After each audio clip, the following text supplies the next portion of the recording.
Hi, teacher friends. Welcome back to another episode of iMovie for Teachers. Again, my name is Matt Farrell. I'm at the Baker STEM Lab, and I love to use iMovie, iOS version for iPhone and iPad because it is so simple and easy. And today we're going to focus on themes, settings, and a few last tips and tricks.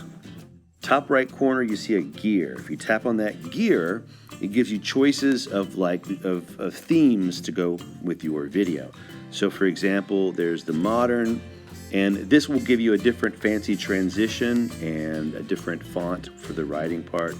And there's bright and there's playful. You can explore those and see. You can fade out at the end of your video. You can fade in from black at the beginning. There's a theme soundtrack that comes with the theme, but you don't have to use that one if you don't want to.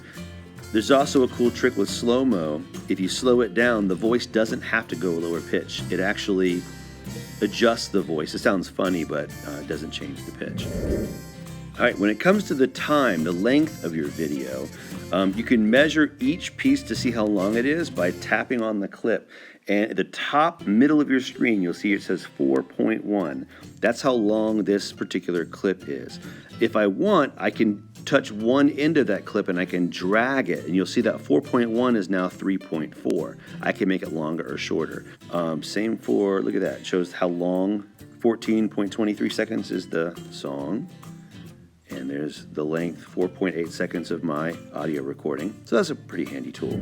The same way that you can pick up a clip, a recording clip, and put it wherever you want to put it, you can do the same with the video. So if I touch the video, I can pick it up and move it.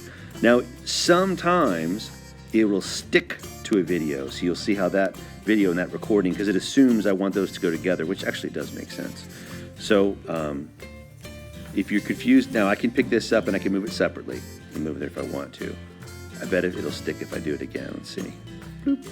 Yep, it does. So any of these clips can be picked up and moved.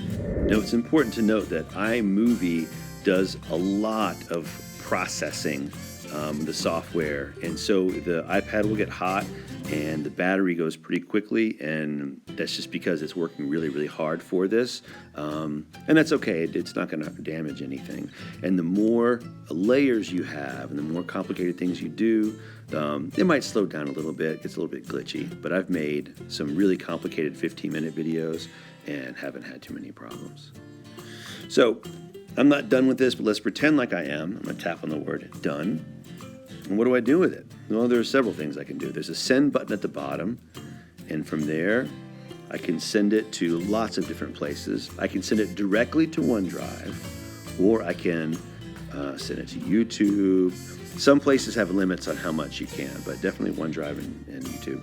You can AirDrop it. So for example, if I want to put this in my phone, I can tap AirDrop and send this wirelessly to my phone in project form, so I can edit it in project, or I can export it and save it as a video.